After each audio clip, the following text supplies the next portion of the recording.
Lagavulin 16 is your go-to, right? You know it. If I poured it blind and like 4 other glasses, you're probably 99% sure you probably pick it up, right? I'm confident I Does get this smell like a Lagavulin to you? it. On the hands, it didn't.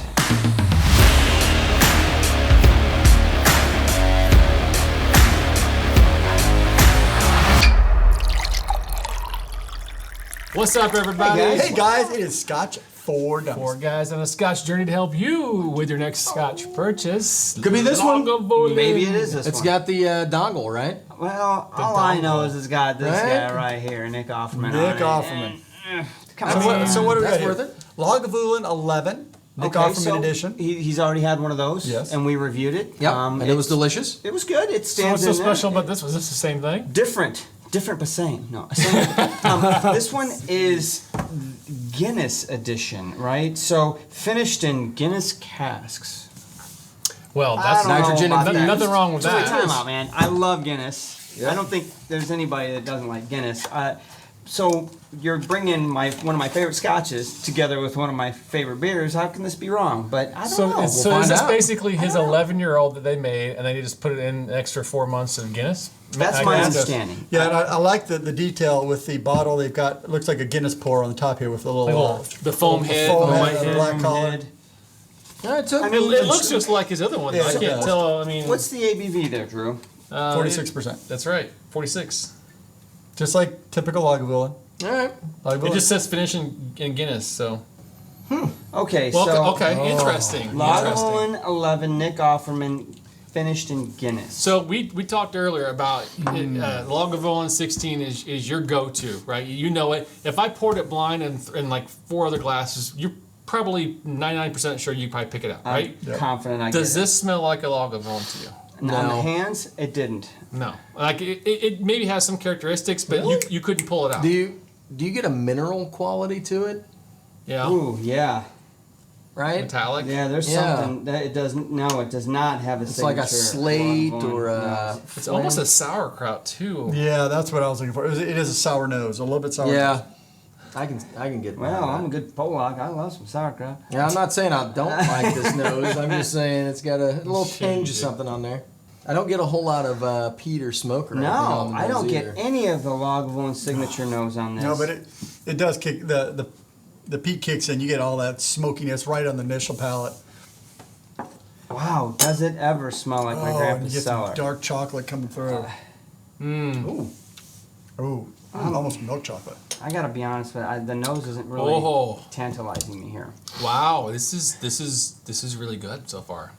Yep. First impression. So there's a little aftertaste of chocolate going on. yeah, initially it tastes a little bit like a fairly young peated whiskey. It's Uh-huh. like punchy and active, and you get that smoke, and then that'll settles down in the mid palate, and it's like brownies. It turns into brownies. Brownies, yes.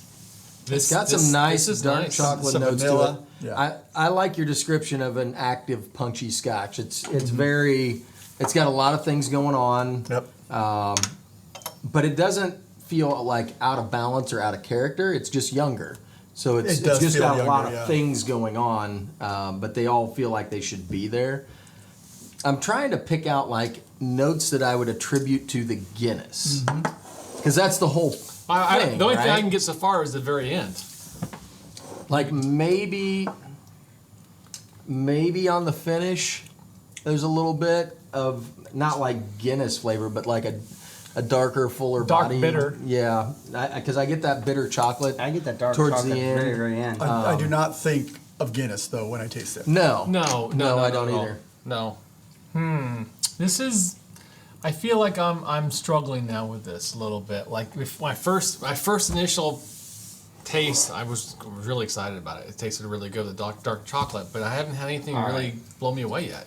All right. You're sounds like disappointed. Mark's Do it, ready. man. He's disappointed. I can tell. If you had wa- I if you had hate water- to do it, but I'm going to start off. So here's where I'm going to go. First off, I'm going to say that there is a patron that we have that has had this and said his initial glass was very let down, didn't like it. Came back weeks later and said, "Wow, I really enjoy it." So I'm just going to start with. I pray to God that happens with me, because I got to be honest, man. I can't believe I'm going to do this. I'm going to beat the crap out of this. I gotta be honest. So the nose, the initial nose, it was just like, number one, it didn't have any Lagavulin signature, and I couldn't find Lagavulin at all to save my life. Blind me, not pulling Lagavulin out of that, not getting it. It did have a sour note, an off weird note going on. It reminded me of walking into my grandfather's cellar when I would go down there and we were canning stuff. Had that kind of smell. Sauerkraut. Yeah, exactly, sauerkraut. Because that's literally what we were canning. But the first palate, really physically rough on the tongue. Just rip your tongue up like, whoa, what's going on? Almost like if you took, really high carbonated stuff on a hot day and shook it up in this, and you're just like, But the flavor tasted like just old flat Coke. Like you poured it and came back the next day and drank it. I was like, oh, what the hell?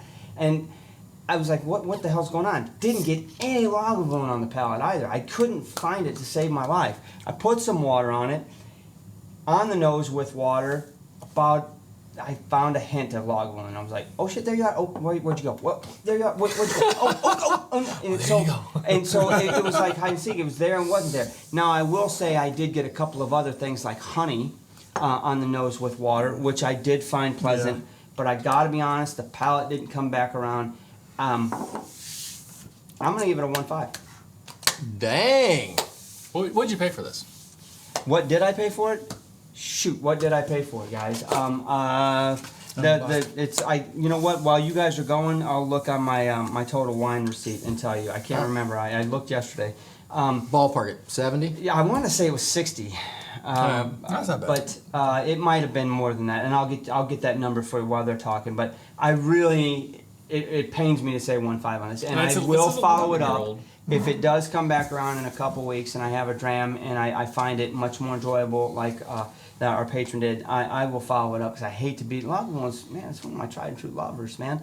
But this one, the other Offerman 11, I found much more enjoyable than this, and it disappoints me because Guinness is my favorite beer. But I gotta. I'm worried it is what about it is. what Sorry. you tasted before you ate this, and may have colored your opinion. That's all I can say. All right. All right, Let's well, hear what this guy's got going on. I'm sticking to it. Yeah, and that's fine. Yeah, I'm just. just gonna make an excuse for you. Okay. Thank you, Andrew. So I will say this is not Lagavulin 16, and Lagavulin 16 is a 3.35 in my book every day. Arguably one of the best whiskeys I would take on a desert island because it has a really great balance. This has a lot of good whiskey in it, and there's a lot of good flavors in it, and I think opening up will make a difference because neat. We had literally just cracked this bottle open, and I had a lot of good flavors in it. I like the brownies. I like that active peat punch in it. It's a little hot. Wheelhouse. Yeah, it was like blowing a Andrew call. Wheelhouse. So this is good whiskey. I think it can be a little disconnected, but I enjoy it. It's at least. Do I give it a 3? I think this got potential. I think it's worth a 3. It's not a 3.5, but it's got some good character in it that you don't get in most Lagavulin. It is young.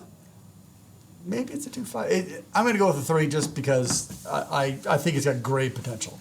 All right. Do I need to make excuses for you? You make them for me. I want to wait just a little bit. I do want to give you guys an update. I did check. It was $81.99, so $82 US here in Central Indiana, in Indianapolis. The thing is, so it's $82. Again, the beauty of Lagavulin is you sip it and you can just chew on it for 15 minutes. I don't want to chew on this for 15 minutes. That's the Oh problem. man, you are. All right. Is it me? You're off. Want me to go? You're off. All right, We're I'm going to off skip from Drew. I'm going to go next. All right. So I will say I agree with some of the stuff that you said to describe it. It was kind of like eating a bunch of Pop Rocks, and it just like kind of just grabbed onto your tongue, and you couldn't get to anything else because it was such an assault. It did have some like brownie, dark chocolate notes that kind of came in on the backside that were nice.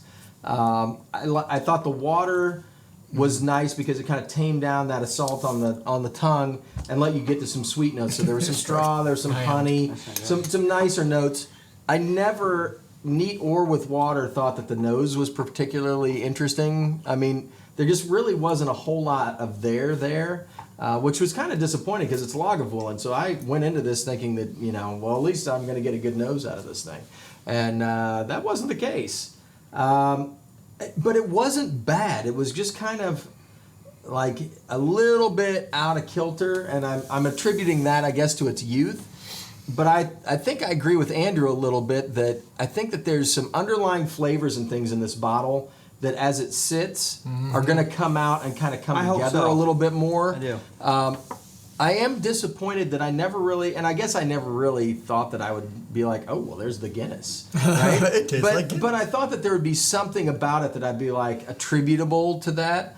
Because if you put it in like a Cabernet Sauvignon cask, I'm going to be like, there's the Cabernet Sauvignon Right. at some point in my tasting experience. And I never really got it with this, so to me it was just kind of a marketing thing. Could be, I yeah, don't know that fair it point. really added anything to it.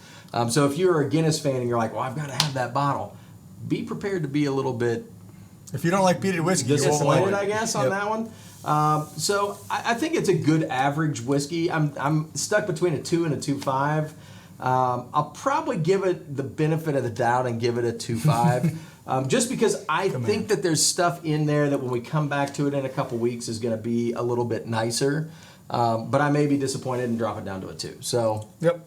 Fair point. 2.5 for me. Man, I am struggling hard on this one. This is tough. This is tough. Talk yourself through it, bro. So here's the deal. I'm right now. I think you're way high, and I think you're closer to where I'm at. I think you're about a little high, but I'm not sure. I'm coming in with a 2 at this point, maybe 1.5. Here's why. I think that for $80, and for a Lagavulin 11-year-old, the 11-year-old is already kind of high for that. Just what it is. I know I'm not trying to put price to it, but it is. But I'm not getting anything out of this that is super strong. There's nothing. It's like a muddiness. There's nothing potent coming out, and I'm struggling on the nose, whether it was neat or with water. Nothing was like solid. I had to dig for everything. The only dram that I liked was the very first one, and that was like, oh, what is this? This is a softer peated Lagavulin. I don't get the Lagavulin taste, but it's a nice peated, and it has a little bit of chocolate. And I was excited because I mentally thought, oh, it's a little signet. They put the Guinness in there. Oh, what am I going to get after some water and everything else? And then my next sip, it was more of a letdown. And then with water, even more of a letdown. Like it's not even. It's like not even giving me anything specifically out of this. It just. I feel like. It feels really young. It feels like it needs more time. I wish there was the Guinness. I wish there was more stuff in it. And it's not like if there was more chocolate in that, it would make that thing stand out so much Yeah, more. I think it will come out. And maybe Because it will. The thing is, those chocolate flavors are not volatile. Those won't come out. All that peat and that Maybe angry they're youth. fighting right That now. angry youth is going to blow out. And So I think, Andrew's betting on the aromatic hydrocarbons. Yeah, Get out of the way. You watch too much Dr. Yeah, Scott. yes. So I'm struggling because I feel like I want to give it a 2, but I also am really disappointed enough. I want to give 1.5 because it's not so giving me remember, a you taste. gave Scotch Blue a 1.5. I'm gonna give this. Is it that bad? Scotch Blue, I didn't give it a 1.5. I I gave did. it a 0.5. I gave Scotch Blue. I think I think I gave Scotch Blue a 0.5. And that was only One. because we didn't know we could give it a 0. But Yeah. the thing is, Exactly. the thing I don't like about this is that it's 11-year-old for $80 and it's not giving me my Lagavulin. And I'm mad about it because I want my Lagavulin. I'm not getting Okay, it. that's fair. Okay, so But you're a 2 then. I'm a 2. All right. All right. So this is one of those rare scotches there. All 4 of us picked a different number. All that over doesn't the happen board. very And often. I can't do that math in my head. You know what, 1, 5, 3, 2, What did we do? 5. So you give a 2.5, 2.5 and I 2. give a 1. That's a 2, and that's a 2. So a 2 and a 3. So it's gonna be 2.125 ish. Something like that, yeah. It's Would gonna you be give low. it 2.5 or 2? 2.5. Look, I'm honest. I 2.25, hope yeah. that this bottle gets better. I really pray that it gets better in a couple weeks. We come back to it. It's been open for a little bit. We let it do its thing, oxidize and do it, and come back. And I hope some of that chocolate comes out. I hope some of that vanilla comes out. And then it does. I'll come back and I'll correct the It's score then. approachable. Right It's now, approachable. that's It's what I'm a getting out of very this flavorful bottle. whiskey. It's got stuff going on in it. I'm anxious to. I'm hedging my bet a little bit with my score. I'll give you that. I'll give you that. And, All right. I hedge a little high too, so 2.5 is probably appropriate. All right. Man, All right, Ron thanks Swanson. for watching, Man, I everybody. finished my glass. Please hit the like if you can, and we'll see you guys next time. Cheers. Swanson. Cheers. Cheers. Bye.